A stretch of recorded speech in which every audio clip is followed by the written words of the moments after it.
One of the Truth Travelers' frequently requested guests that I get a lot of emails wanting him back because they love his information. They love the way he approaches his investigations. He's not just some kind of whack job out there of just pulling stuff out of the ether. He actually is scientific, and he's mathematical, and he's methodical in his research. His name is Benjamin Lonetree, and he's had his life-changing event was visiting Sedona, Arizona. And I think at first he probably didn't really think there was much to it. But over the years, he's found out differently. He's done a lot of research, learned a lot about these magnetic anomalies, and he's with us tonight to further extrapolate on what he's learned, and we may even branch out into some earthquakes. We'll see. Welcome to the show tonight, Ben Lonetree. Hi, I am here. Can you hear me okay? Hey, you sound pretty good tonight. Good. Better than the last time. I rewired everything up here, so the internet connection is much better, so I'm ready. I bet you're a lot happier, and I bet your internet's a lot faster, too. It is. It made a world of difference. Amen to that. Well, Ben, what is new with you? Not a heck of a lot. I was worried about doing this program tonight. This morning when I was doing my morning vitamins and supplements, I always like to take a teaspoon of honey, and somehow I managed to cough, hiccup, and sneeze or whatever it was at the same time, and I got a little bit of honey in my lung, of all things. But that's a lot better now, and I have plenty of water up here, so I'll be able to talk, I'm sure. Well, you know, sucking honey down in your lung, it might be beneficial in the long run, but it just probably didn't feel real good. No, it was nasty for a while, but we survived.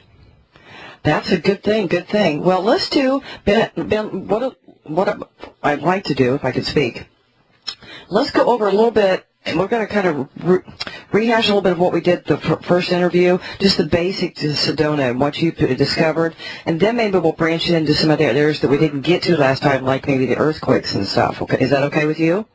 Sure, works for me. Okay. Well, you went out to Sedona, and I think you kind of poo-pooed it. You didn't really think you were going to find a whole lot. You know, you probably thought it was just like a lot of New Age malarkey, right? And, oh yeah, absolutely. I stayed open to the notion of it, but I wasn't very convinced. 50-50. I can understand that because, but then again, I've changed a lot of the way I think, too, in the last couple of years with my research. So I can understand how you went out there with that attitude.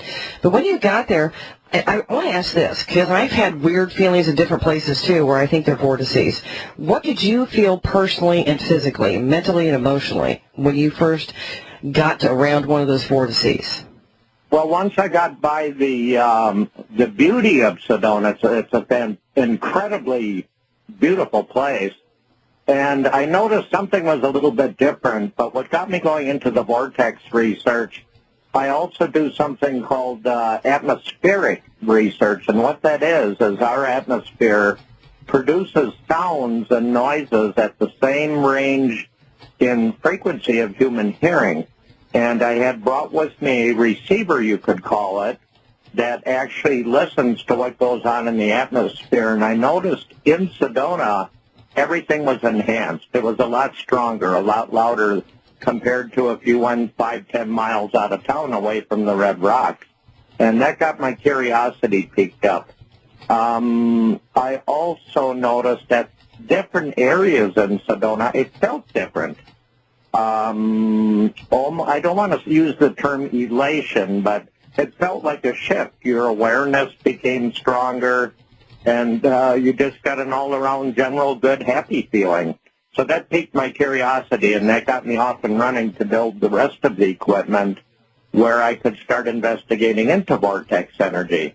Now, what exactly is it? I wasn't sure at the time, and I thought a very good place to start would be to study up on the geology of the area.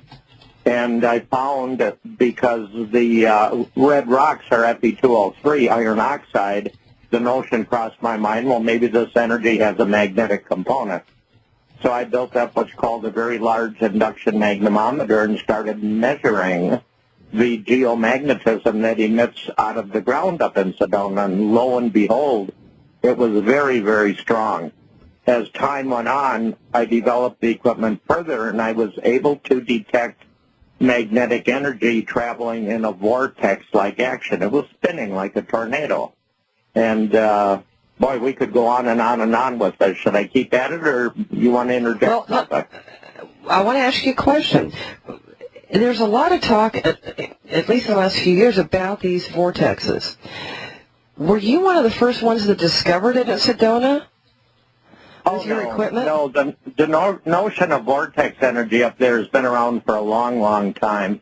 Okay. I am not aware if anybody has ever measured it, because there's not many people, if any at all, that have the type of equipment that I do. But it's been called the vortex for decades, long time.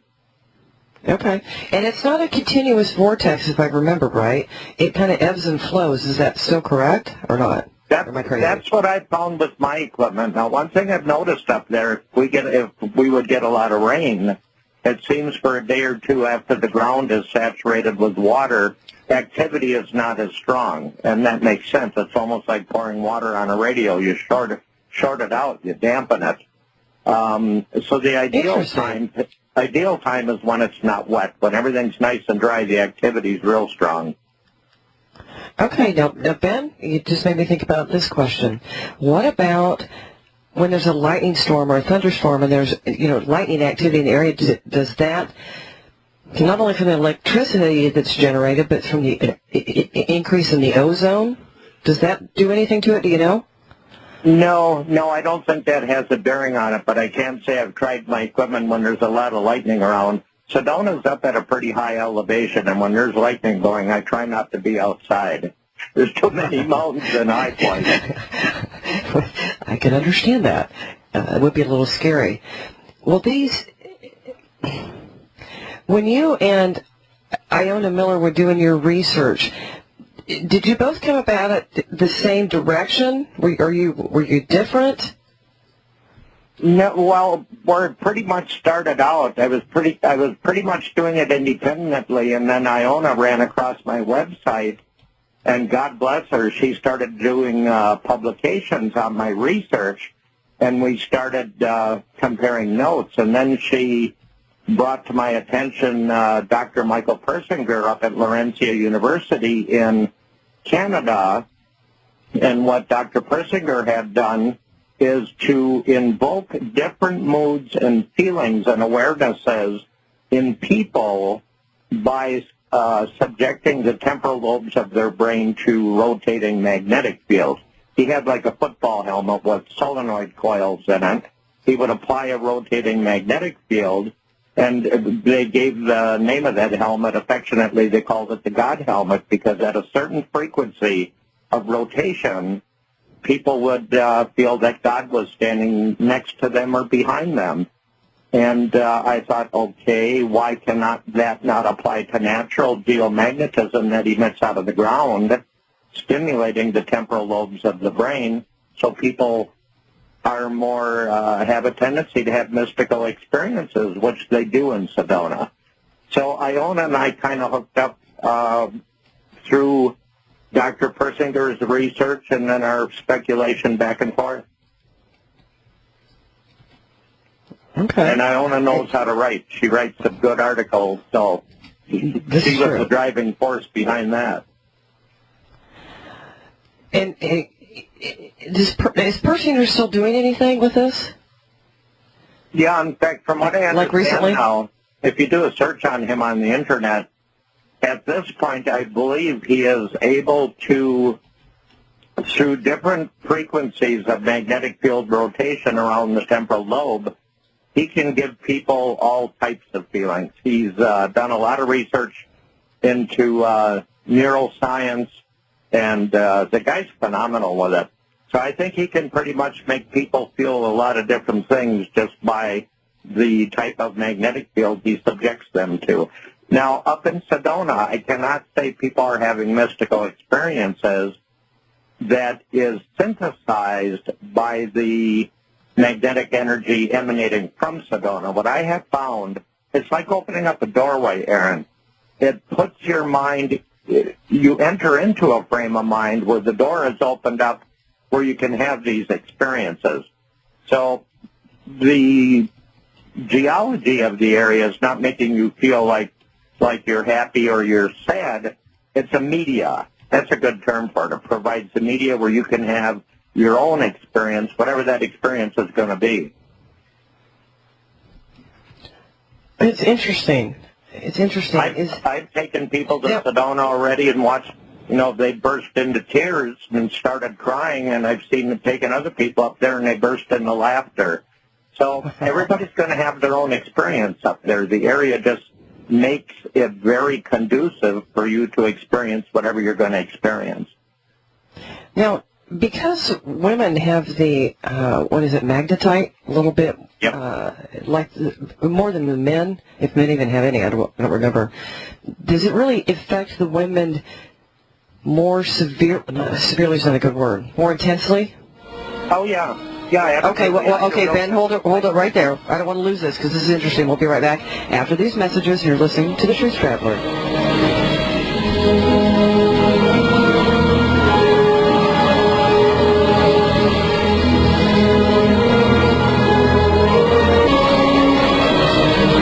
And welcome back to The Truth Traveler. Our guest is Benjamin Lonetree. His website is SedonaAnomalies.com. I'm going to spell that. SedonaAnomalies. SedonaAnomalies.com. Okay, and there is a link on thetruthtraveler.com, or it's where just type in Benjamin Lonetree, you'll find it. I promise. Excellent website. Excellent. Now, Ben, I've got a question from a listener, but I want you to finish the part about the hematite, if you would. Sure, and it's magnetite. You've heard of the saying, woman's intuition. Yes. God bless women. A friend of mine was one of the original creators for GE Medical Systems of the very first MRI brain scanning device. And when he retired, he set up a sleep lab. His wife had fibromyalgia, and he was trying to find a cure. And one time he told me he had found that there is an 80% higher concentration of magnetite in the inner ear fluid of women versus men. Now, if you look back through history and you look at people like Joan of Arc that was hearing voices, that got me to thinking about Sedona, too. You look, my God, most of the intuitive people, that's not the right choice of words, but women have always been more in tune with everything than what men are. That does not mean men cannot have the same experience. They can. We just have to be a little bit more cognizant and aware of what's going on, whereas women can do it naturally.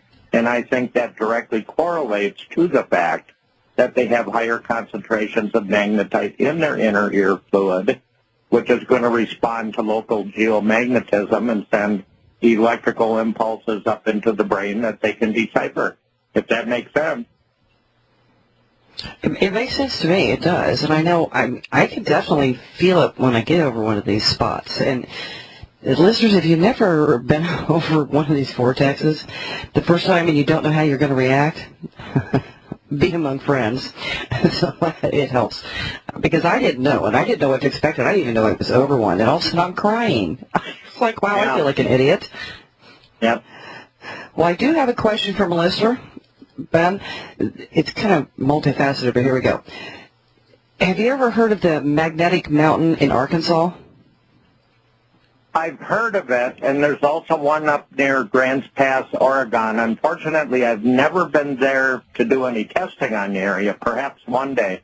Sedona has its magnetic vortices, but that can happen all over the place. I'm sure there's many, many other places on the planet where that's possible, and the one in Arkansas is very feasible, too. Same thing. Okay, that's what I was going to ask you, if you were going to go there and do some of these testing other places once you retired. Yeah, the big one I'm going to do next, other than Sedona, is going to be Mount Shasta. I'm looking forward to that one. Oh, you got to let me know that one, because I am very curious about that. There's so many weird things that happen there.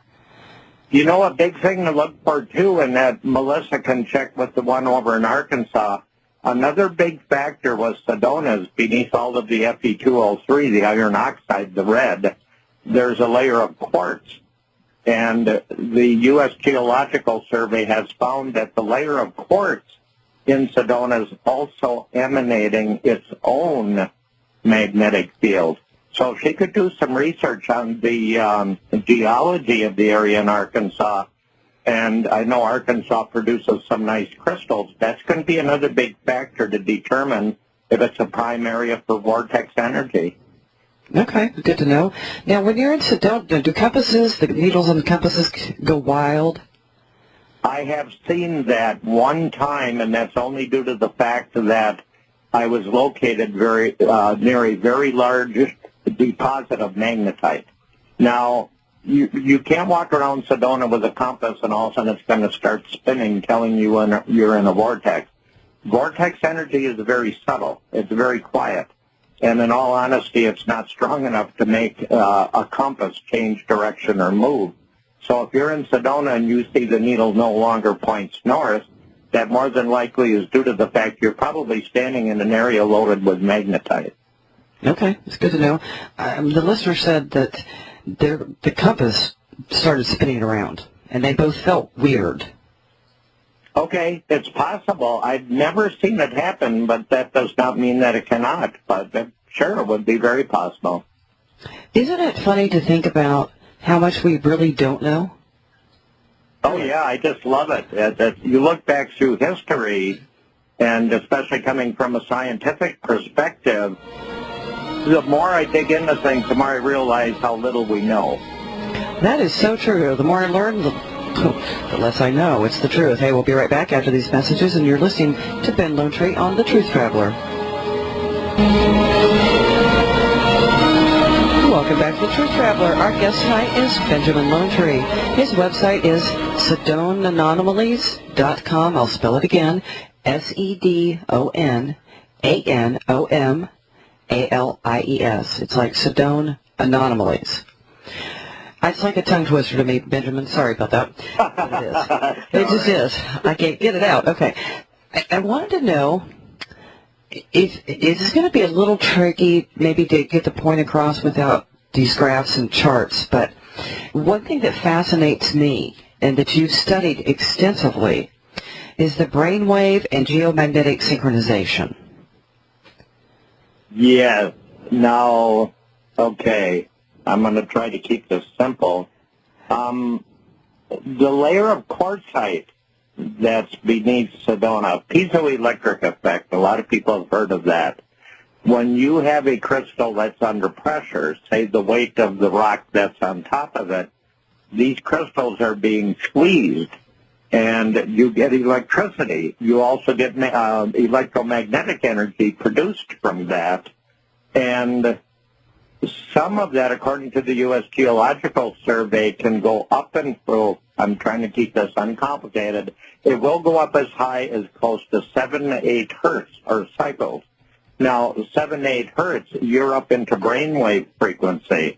So when, on my charts, when there is a surge in magnetic activity, which means it's an outflow, a spike, in the vortex energy that's emitting in the area, what I've noticed by watching the raw brainwave activity is you get a spike in brainwave activity too, comparable to what they call micro seizures. Everybody gets them, and it's not a bad thing. That's a misfiring within the brain. Mm-hmm. And I've noticed with my recording with the large magnetometer, when I see a spike, or you could call it a transient and surge in magnetic energy, it's reflected back over into the raw brainwave activity of who's ever wearing the EEG equipment. Now, how does that stimulate the mind? I don't know yet. I'm still working on that. It's still part of the puzzle. I know it's there, and I can see the synchronicity between the two events. I'm just not sure on the mechanism that's doing that. Now, that same friend of mine from GE Medical Systems, he put it in good terms. Our brain operates, it's called phase lock loop. And what that basically means is any external signal, if you want to call it that, at a specific frequency that's operating at the same frequency as our dominant brainwave is, our mind will lock into that. I'm sure you've heard of people that are bothered by power lines or electrical noise. That's very real. It's very true. It's because the brain locks in to the 60-cycle power grid signal. That takes them to a state of very dominant high beta or gamma brainwave activity, which is very agitated. And I suspect it's the same mechanism that's happening up in Sedona with the vortex energy. It's an ongoing thing. I can't say it definitively. I look at it logically, though. It's just interesting. It really is. I mean, we know this is geomagnetic. And I find it really interesting that humans are just now figuring out, well, I think a lot of humans knew this a long time ago. It's just that, the very technologically enlightened group of us in the last 50 years probably are figuring out that magnets are beneficial to our health. Oh, absolutely. Yes. It's not that we're learning new things. I think I draw the analogy to we've forgotten. Our ancestors, we knew this energy existed. Our ancestors worked with it, on an everyday basis, and then because of our advance in technology, and we detached, we disconnected from the earth. And now we're starting to discover it again, but our ancestors always knew this. I think you're right. I think they knew a lot more than we do, and we think we're so smart. We're still learning. Got a long ways to go. Long ways to go. And let me ask you this. There's a real popular thing now, and I think there's something to this. It's called earthing, where you just walk around barefoot. So we kind of realign yourself a little bit with the earth. That's very... Now, going back to my VLF recording, and I'll do that periodically. If I'm holding my VLF receiver in my hand and I'm walking around with a pair of shoes on, you can hear the electrical discharge that's acquired on my body discharging through the shoes into the earth, into the ground. The skin of our body stores up a charge. Just like if you walk in the wintertime across a rug and you touch something metal, you get a static shock. It's the same thing. We store potential on the surface of our skin. So earthing, when we're walking around barefoot, it's a very good thing to do because we are taking our body and putting it at the same electrical potential as the earth is. Very healthy, very beneficial. I advise everybody to do it when they can. It's very good for you. I need to do it. I know that, and I do feel better when I do it. And everybody out there, they already know I'm crazy, so Ben, you're just going to be joining the crowd that knows Erin's crazy. I have this thing with bugs. So I feel like every time I'm walking around in my grass, I don't walk barefoot outside. I just don't. I always think about the bugs that I'm stepping on. It just wigs me out. And I know I've got to get over that. I've gotten over my fear of spiders, okay? I worked for years. I was totally arachnophobic, and I've worked for years to put that behind me. I've got to do the same thing because I know earthing is good. I mean, it's so good for your animals to get out and run around just on the grass. It's so good for them, and I know that. It's like they know a lot of things that we don't. Anyway, and there's just been a lot of studies on the earthing, listeners, and if you don't know what I'm talking about, just Google earthing. You'll find it. And I bet it's a very good thing to do. And even though I'm out here in the desert, if there's an area that has a little bit of grass, I don't have a problem taking my sandals off and walking it. It's a good feeling, and it's very healthy. It's very good for you.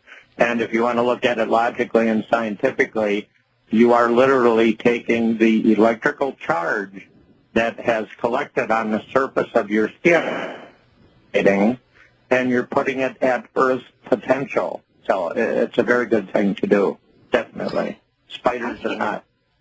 I know. You can yell at me later. I think it really helps bring us into that Schumann resonance frequency that we get out of so often. We're never in it. We're surrounded by electricity. We're surrounded by Wi-Fi. We're surrounded by all this junk. And I think our poor cells in our body are freaking out over this.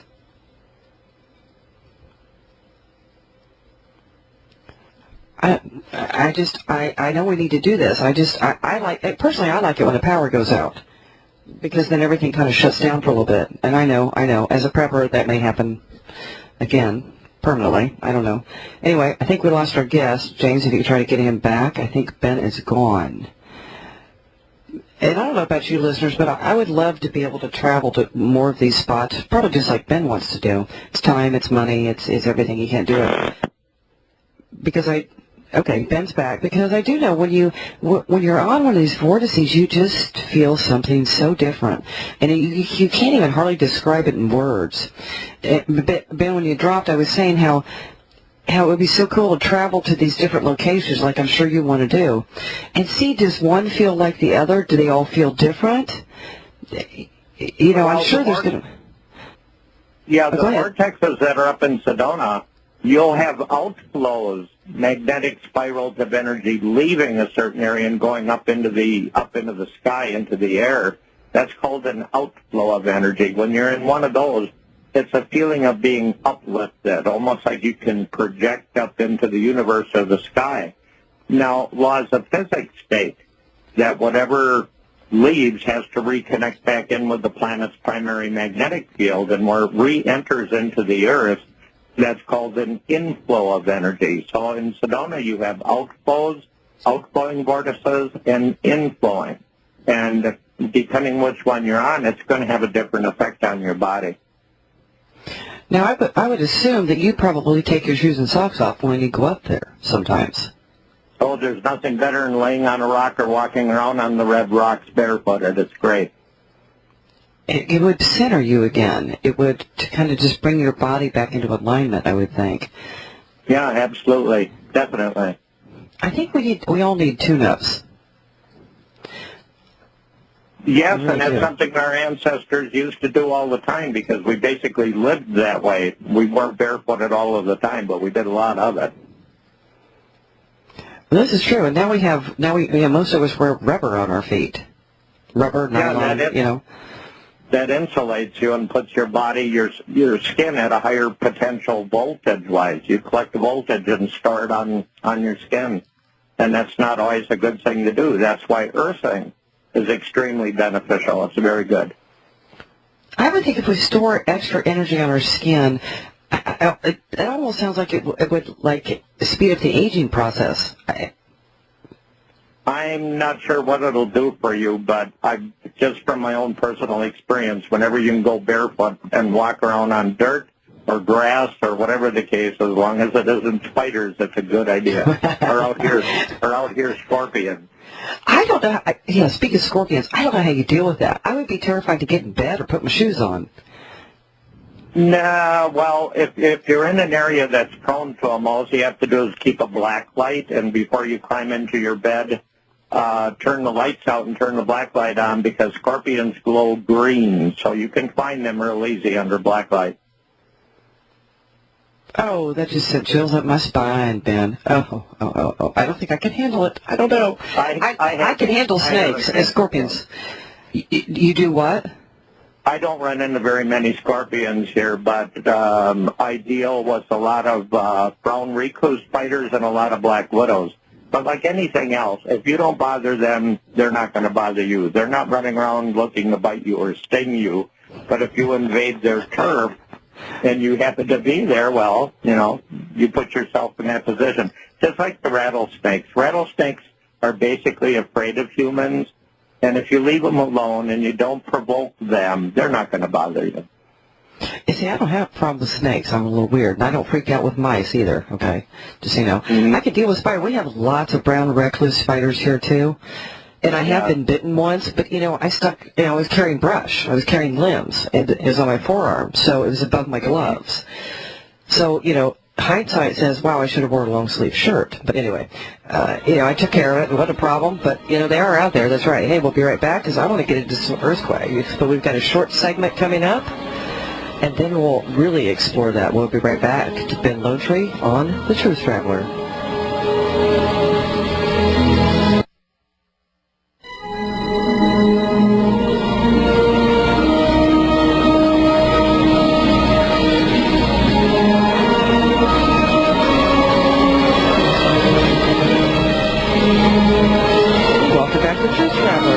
Tonight is Benjamin Lonetree. He's an electrical engineer, so he does know what he speaks of, which is pretty cool. Now, Ben, I want to get into earthquakes the next segment because that's the long segment, okay? So this is just a really short segment right here. And I want to ask you something about the area in Sedona has a lot of lava tubes that have been there obviously for a long time. How deep do those go? Oh, my. Statistically, I'm not sure. I'm not 100%. I'd have to go back and look at it. The U.S. Geological Survey report, which is shown on my website, mentions, they call them lava tubes. And what that is they're like a vent. Whenever you have a volcano, you have other vents where ash and cinders and gas can escape from it. And when the volcanic activity stops, those tubes solidify. And what I hypothesized also is some of the magnetic energy can travel up the lava tubes. I'm not sure how deep they go, Erin. I'd have to check. It's down pretty deep, but I'd have to look. Well, that's what I thought. It just has another little interesting twist to it, right there. So I don't know. I would love to visit there. I really would, because I just would like to feel it and see what it feels like personally. The lava tubes, they certainly could channel a lot of that energy up through there. That would stand to reason. Depending what the material inside the lava tube is. And I'm not, you've got all of the Fe2O3, rust, iron oxide, and the tubes themselves are going to be more of a silicon lava-based or perhaps a basalt. There's a layer of basalt, which is another volcanic stone.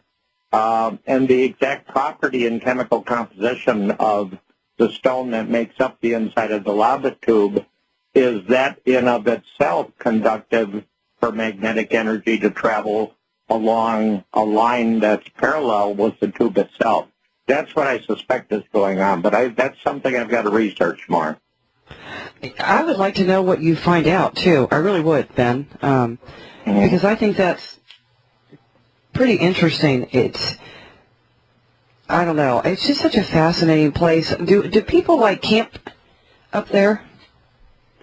In Sedona, there's different areas where you can camp. I think the area is pretty well marked where you can and where you cannot. There are areas that you can. Can you camp right where there's a vortex? I'm not sure on that one. I don't think so. I might be wrong. Okay. Now, I would assume that somewhere in there, there's probably natural springs. I've never ran across a spring up there other than Page Springs, which is about 10, 12 miles, not even that far, maybe about 5 miles away from Sedona, in a little town called Page Springs. Okay. But there are springs there. I was on some property from Upper and Lower Red Rock Loop Road, and there was a spring coming out of the side of the hill. They're there, but I'm not sure where all of them are. But they do exist, yes. Well, there's a big thing now about structured water. Okay? Mm-hmm. And you can structure it by, using marine glass or something even and putting it out in the sun. And there's different attachments to run your water through, to structure the water. Supposedly the body really reacts differently to that. I wonder if you could take water up there, just set it on a vortex, and it would structure it that way. I'm sure it would. Exactly what type of a structure is hard to say. Now, you can also structure water by subjecting it to different frequencies, different vibrational frequencies. One gentleman up there that's doing a lot with water is Dr. Pat Flanagan, if you've ever heard of Pat. No. He wrote the book years ago called Pyramid Power. And Pat is up there in Sedona, and he does a tremendous amount of work with structured water. He's done some very, very good stuff. So if your listeners care to, they can do a Google search on Patrick Flanagan. He's done a lot of water research. Quite a bit. I may try to contact him because it fascinates me. Absolutely fascinates me, the structure. But I may try to contact him. Thanks, Ben. Mm-hmm. Because Break time. Okay. Well, anyway, when we come back, listeners, we're going to talk about earthquakes. Ben's got some information for us. It's going to be fascinating. So stay tuned in, and we'll be right back after the news and some commercials to the Truth Traveler.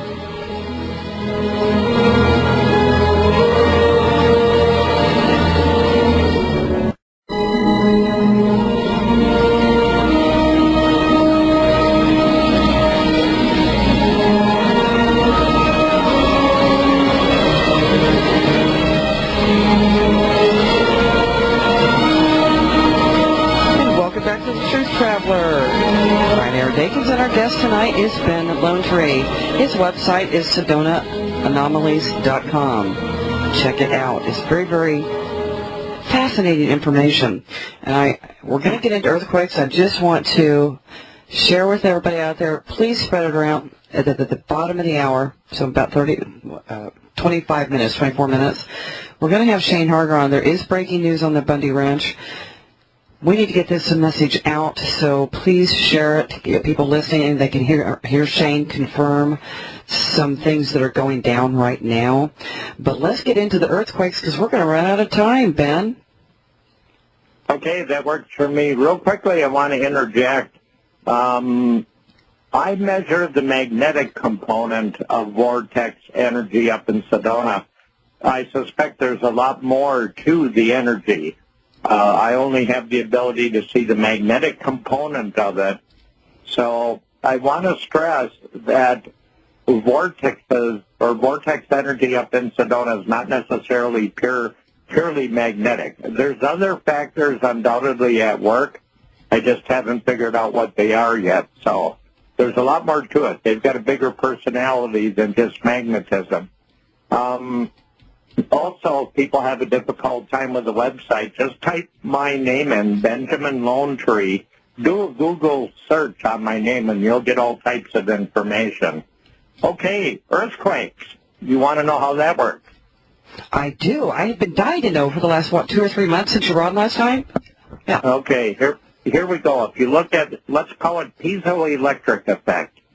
And a good example of piezoelectricity is, you know how you have a striker or a lighter for a gas grill, and it's like a little wand, and you push a trigger and you get a spark, and then you get flame. Well, that spark is produced by a quartz crystal. Another drawing analogy to piezoelectric effect, if you go out in your driveway and you look for white quartz, it's a form of quartz, milky quartz, some people call it, but it'll be very white in color. You take 2 of those stones, go into a dark room or wait for the sun to go down, and you strike the 2 stones together, you'll see a spark, like little lightning going off inside of the rock. That's piezoelectric effect. Now, what happens in a fault area, upwards of days to weeks before you actually have a physical earthquake, you have in that fault area, that's rock strata with a big crack in it, and you have one side of that strata, one side of the fault is putting pressure on the other side, and it starts slipping, and when it does a big slip, that's when you have a physical earthquake and the ground moves. But before that physical happens, pressure is building up in that fault, so rocks, minerals, and other things that are in that fault are being subjected to scraping and intense pressure. And that creates a piezoelectric effect. Now, when I built my coil up to do research in Sedona, the very first coil I built was large, 65 pounds, 20 miles of wire on it, 6 feet long and about 4 inches big around. And it just about broke my back carrying it up mountains. But I noticed the side effect of this. When I wasn't using it in Sedona, I brought it home, and I set it up here in the city, and we designed software and the electronics to go with it, where I looked at energy or signals compared to radio signals, but very low in frequency, from 3 cycles per second, or 3 hertz, down to DC. Although I have what's called the DC blocking capacitor in the one here at home, because you don't. If you do it pure DC, then you're going to see the Earth's magnetic field and whatever's going on with it. So I use what's called AC coupling. So I'm looking at signals that happen below 3 cycles. Give you an example. 60 cycles in your house wiring, that's 60 cycles per second. I'm looking at signals that are 3 and under. And the reason why I do this is signals that occur at 3 cycles per second or less travel through the earth like they're a perfect conductor. So my point with all this, with my large coil that I run down here at home all the time, prior to there being an earthquake, I see the electrical signals being given off anywhere from a couple of hours to 2 weeks before you actually have a physical earthquake. And I've done this time again and again and again and again. In fact, Iona on my website, if you go to SedonaAnomalies.com, there's another link that's SedonaAnomalies.com/Weebly. Go to the Weebly site because Iona, God bless her, maintains that. And she's able to take care of that better than I can because I'm under a lot of time constraints. And we have a lot of stuff up there on earthquakes. In fact, Iona and I did a couple of abstracts along those lines that were published. So my point with this, before you have a physical quake, that fault is building up intense pressure. The fault is giving off radio signals that occur from 3 cycles per second or less, very low in frequency, and I'm able to detect them.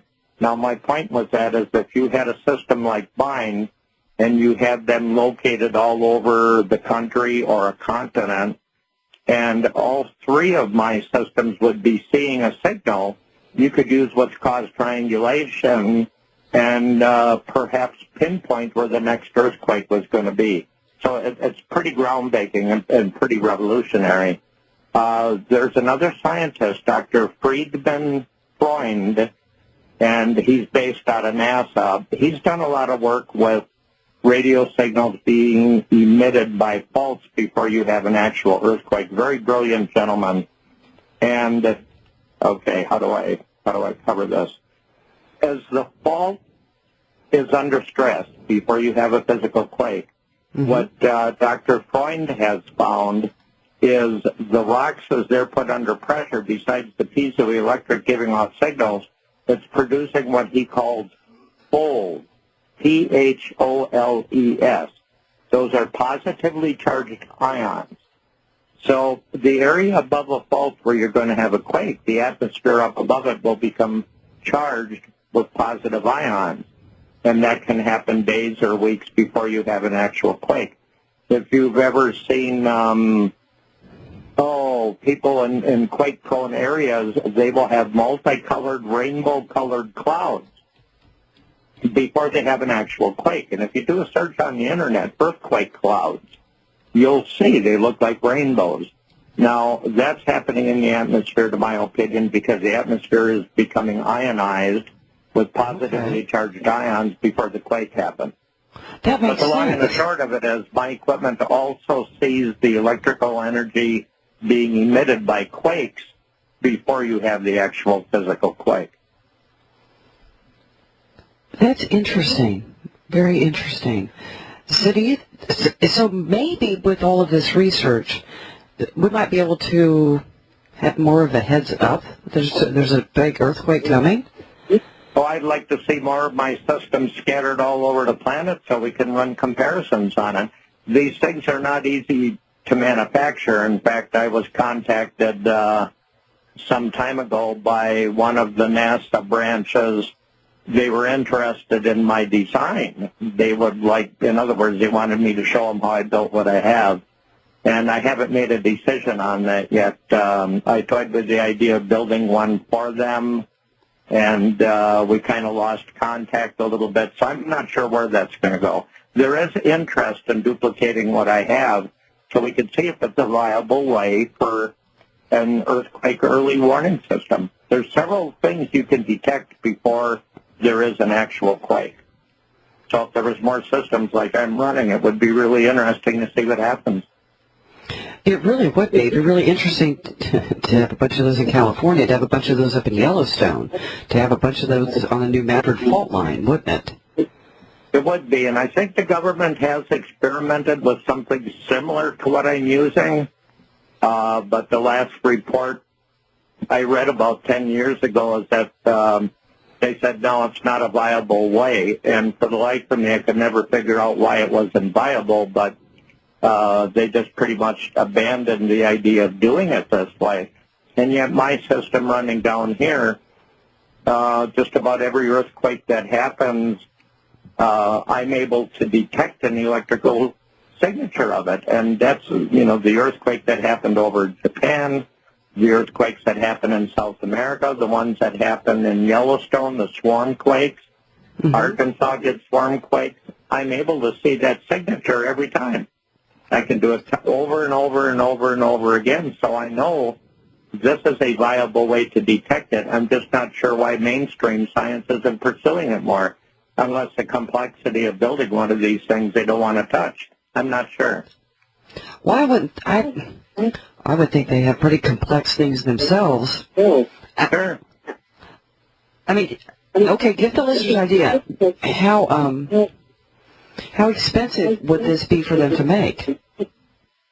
Oh, my system, my coil, not the electronics. The electronics are about $200. That's pretty basic.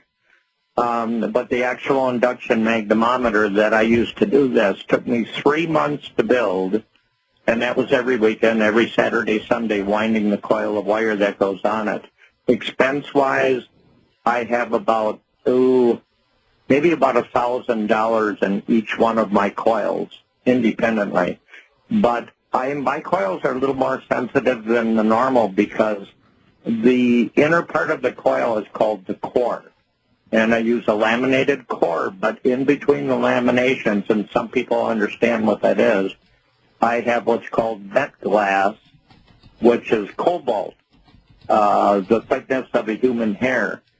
And the reason why I've layered it with cobalt, which is $1 a foot, is it increases what's called permeability. So it makes the coil more sensitive to signals at a very low frequency, below 3 hertz.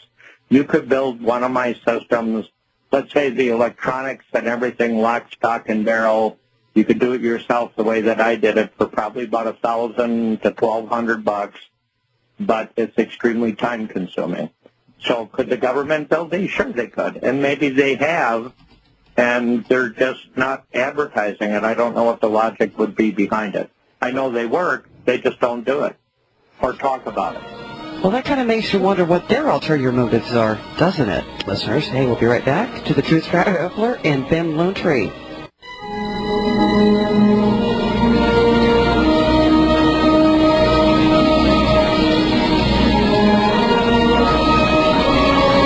Welcome back to the Truth Traveler. Our guest tonight has been Benjamin Lonetree. His website is SedonaAnomalies.com. Check it out. Google his name. You'll find him. It's very curious to me that your machine works, might save lives, and the government doesn't want to use them. And they're, in the grand scale of things, they're not that expensive to build.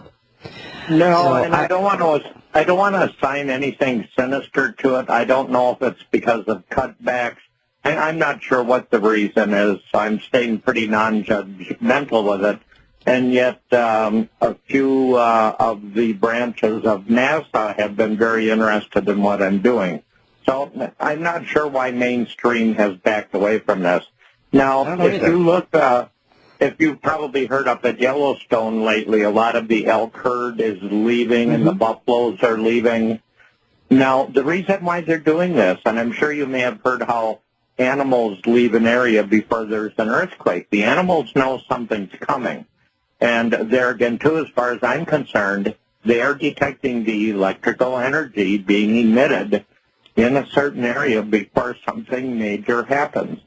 To me, I've been doing this for so long, this isn't rocket science anymore. Another thing that happens as the fault or areas giving off positively charged ions, those ions get up in the atmosphere and they affect Schumann resonance, and you and I talked about that the last time. And there was a doctor, Dr. Hayakawa, over in Japan, who recorded how the third and fourth Schumann resonance intensified in intensity anywhere from 3 days to 2 weeks before there was a major earthquake in that area. I recorded the same thing here. So Dr. Hayakawa proved it. I validated because I recorded the same thing here with Schumann resonance. And then the big tsunami happened over, and Fukushima reactor got wiped out, and I think Dr. Hayakawa got very busy because I haven't heard of him since. So this all correlates. There's an energy given off by a fault area that animals are detecting, and they know to evacuate before it happens. And it's detectable because Dr. Hayakawa saw evidence of it, and I see evidence of it. Why it isn't being pursued in mainstream, I have no idea. I don't know what to say on that one, Erin. I don't want to say it's sinister. I just don't know why not. Well, I always tend to put my tinfoil hat on, Ben. You kind of know that. But anyway, if it saves lives, of course, we could just pay attention to the animals, too. They tend to know these things before we do. And I did see the videos. I'm sure a lot of the listeners did, too. They're like the bison and the buffalo, like leaving Yellowstone. It was kind of weird. Yep. Well, they're detecting what's going on there. Does that mean that Yellowstone is imminent going to blow up? Not necessarily. It just might go and relieve pressure and then subside and quiet down again. But Yellowstone has been building in intensity for quite some time now. And we know sooner or later it's going to happen. Just like up in Flagstaff down here in Arizona. Mount Humphrey erupts, and this was told to me by, I have a friend that maintains the telescopes at Lowell Observatory, which is up there in Flag. That mountain erupts, that volcano lets loose every 648 years.